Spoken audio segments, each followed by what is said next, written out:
Hi friends, welcome back to Manasa recipes. Today tasty and healthy snack recipe వచ్చేసి బెల్లం కొమ్ములని ఒకసారి ఇలా try చేయండి. ఇవి చాలా టేస్టీగా ఉంటాయి.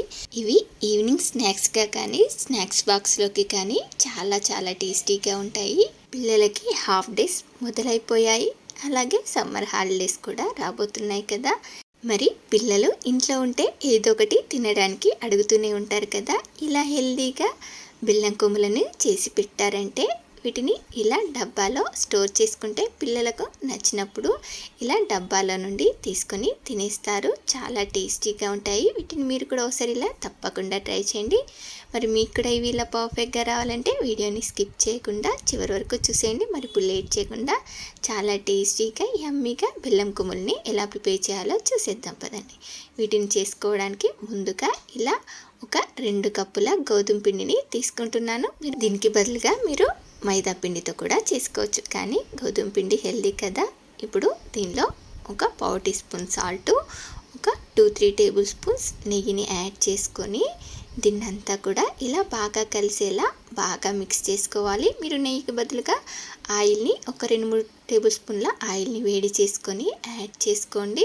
చూడండి, దీన్నంతా కూడా ఇలా బాగా కలిసేలాగా మిక్స్ చేసుకొని మనకి ఇది ఇలా ముద్దలా వస్తే సరిపోతుంది.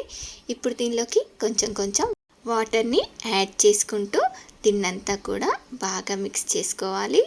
దీన్ని మరీ గట్టిగా కాకుండా అలానే మరీ సాఫ్ట్గా కాకుండా సెమీ సాఫ్ట్గా ఇలా తడుపుకోవాలి. చూడండి, ఇలా చేతితో బాగా మద్దన చేసుకుంటూ ఈ పిండిని ఇలా సెమీ సాఫ్ట్గా తడుపుకొని మూత పెట్టి ఒక 10 మినిట్స్ అలా పక్కన పెట్టేయండి. చూడండి, 10 మినిట్స్ తర్వాత దీన్ని మరోసారి ఇలా మద్దన చేసుకొని ఇప్పుడు దీన్ని ఇలా చపాతీ ముద్ద కన్నా కొంచెం పెద్దగా చేసుకోవాలి. చూడండి, నేను ఇక్కడ తీసుకున్న 2 కప్పుల పిండికి నాకు ఇక్కడ ఇలా ఈ సైజులో 3 బాల్స్ వరకు వచ్చాయి. ఇలా చేసుకున్న తర్వాత చేసుకున్న పిండి ముద్దలు ఆరిపోకుండా మళ్ళీ కవర్ చేసి ఈ పిండిని మరొకసారి ఇలా బాగా మద్దన చేసుకొని ఇలా చపాతీ పీటపై కొంచెం నెయ్యిని అలాగే చపాతీ ముద్దకు కూడా కొంచెం నెయ్యిని కానీ ఆయిల్ని కానీ అప్లై చేసుకొని దీన్ని ఇలా వీడియోలో చూపిస్తున్నట్టుగా రోల్ చేసుకోండి. మరి చపాతీ అంతా సన్నగా కాకుండా చూడండి ఈ మాత్రం మందంగా ఉండేలా చేసుకొని దీన్ని ఇలా నైఫ్తో ఇలా వీడియోలో చూపిస్తున్నట్లుగా కట్ చేసుకోవాలి. మనకివి కట్ చేసిన తర్వాత ఇలా ఈ సైజులో ఉంటే సరిపోతుంది. ఇలా కట్ చేసుకున్న వాటన్నిటిని కూడా ఇలా ప్లేట్లోకి తీసి రెడీగా పక్కన పెట్టేయండి. అలాగే మిగతా పిండి ముద్దల్ని కూడా సేమ్ మనం ఇందాక ఎలా కట్ చేసి తీసుకున్నామో మిగతా వాటన్నింటిని కూడా ఇలా కట్ చేసుకొని రెడీగా అన్నింటిని కూడా పక్కన పెట్టేసి నెక్స్ట్ ఇలా ఒక కడాయిలోకి డీప్ ఫ్రైకి సరిపడా ఆయిల్ని తీసుకొని వేడి చేసుకోవాలి. చూడండి, ఆయిల్ మనకి ఇలా లైట్గా వేడయిన తర్వాత వీటిని వేసుకోవాలి. మరి ఎక్కువగా వేడవ్వకూడదు, పైన రంగు వస్తాయి కానీ సరిగ్గా ఫ్రై అవ్వవు. చూడండి, ఇలా ఆయిల్లో వేసుకొని వెంటనే కదల్చకుండా ఈ ఆయిల్ నుండి ఇలా కొంచెం పైకి తేలిన తర్వాత మంటని లో టు మీడియం ఫ్లేమ్లోకి అడ్జస్ట్ చేసుకుంటూ వీటిని ఇలా మంచి రంగులోకి వచ్చే వరకు ఫ్రై చేసుకోవాలి. చూడండి, ఇలా మంటని లో టు మీడియం ఫ్లేమ్లోకి అడ్జస్ట్ చేసుకుంటూ ఇలా మంచి గోల్డెన్ బ్రౌన్ కలర్లోకి వచ్చే వరకు ఫ్రై చేసుకొని తీసేసుకోవడమే. అలాగే మిగతా వాటన్నింటిని కూడా ఇలా ఆయిల్లో సరిపడా వేసుకుంటూ అన్నింటిని కూడా ఇలా మంచి గోల్డెన్ బ్రౌన్ కలర్లోకి వచ్చే వరకు ఫ్రై చేసుకొని తీసేసుకోవడమే. చూడండి, ఈ కొమ్ములు ఇలానే కూడా చూడడానికి చాలా బాగున్నాయి కదూ.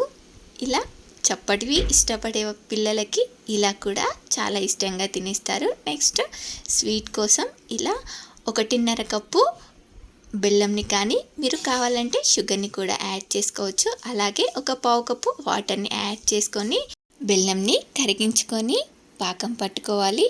మనకిది ముద్ద పాకం వచ్చేంత వరకు ఉడికించుకోవాలి.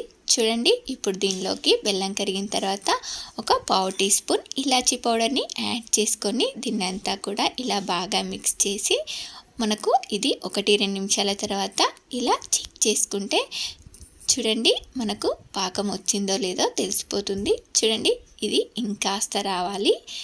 లేత పాకం వచ్చింది. మరొక నిమిషం తర్వాత చెక్ చేసుకుంటే చూడండి ఇలా మనకు చేతితో తీసుకుంటే ఇలా ముద్దలా ఫామ్ అయిందంటే ఇలా ముద్దపాకం వస్తే సరిపోతుంది. ఇలా ఇప్పుడు వెంటనే స్టవ్ ఆపేసి మనం తయారు చేసి పెట్టుకున్న కొమ్ములని యాడ్ చేసుకొని వీటన్నిటిని కూడా ఇలా బాగా కలిసేలాగా మిక్స్ చేసుకోండి. చూడండి ఇవి కలుపుతుండగానే మనకు పాకం వీటికి పట్టుకొని మొత్తం పొడి పొడిగా అయిపోతుంది. ఫ్యాన్ కింద పెట్టి ఇలా కలిపామంటే ఫాస్ట్గా కలిపేసుకుంటే మనకివి వెంటనే ఇలా ఆరిపోతాయి. చూసారు కదా ఇలా కలుపుతుండగానే మనకివి ఎలా అయిపోయాయో. ఇవి ఇలా కలుపుతుండగానే పొడి పొడిగా అయిపోతాయి. చూడండి జస్ట్ 1-2 నిమిషాల్లోనే మనకివి ఇలా పొడి పొడిగా అయిపోయాయి కదా. మనకు పాకం ఇలా ముద్ద పాకంలా వచ్చే వరకు పాకం పట్టుకొని ఇలా చేసుకుంటే మనకి ఇలా అంటుకోకుండా చాలా బాగుంటాయి. చూసారు కదా ఇలా హెల్దీ అండ్ టేస్టీ సింపుల్గా చేసుకునే బెల్లం కొమ్ములు రెడీ అయిపోయాయి. ఇలా ఒక్కసారి చేసి పెట్టుకున్నారంటే ఒక 15 డేస్ వరకు కూడా ఫ్రెష్గా ఉంటాయి. ఇవి పిల్లలకి స్నాక్స్ బాక్స్లోకి కానీ ఈవినింగ్ స్నాక్స్గా కూడా సూపర్ టేస్టీగా ఉంటాయి. సమ్మర్ హాలిడేస్లో పిల్లలకి స్నాక్స్గా ఏదో ఒకటి అడుగుతూ ఉంటారు కదా. ఇలా చేసి డబ్బాల్లో స్టోర్ చేశారంటే పిల్లలు ఎప్పుడు కావాలంటే అప్పుడు డబ్బాల నుండి తీసుకొని ఇష్టంగా తినేస్తారు. మరి మీలో ఎంతమందికి ఈ రెసిపీ నచ్చిందో ఒక లైక్ చేసి మీ ఫ్రెండ్స్ అండ్ రిలేటివ్స్కి షేర్ చేయండి. అలాగే మరిన్ని టేస్టీ అండ్ హెల్దీ రెసిపీస్ కోసం మానస రెసిపీస్ ఛానల్ని సబ్స్క్రైబ్ చేసి దాని పక్కనే ఉన్న బెల్ సింబల్ని క్లిక్ చేయండి. Thank you for watching my video.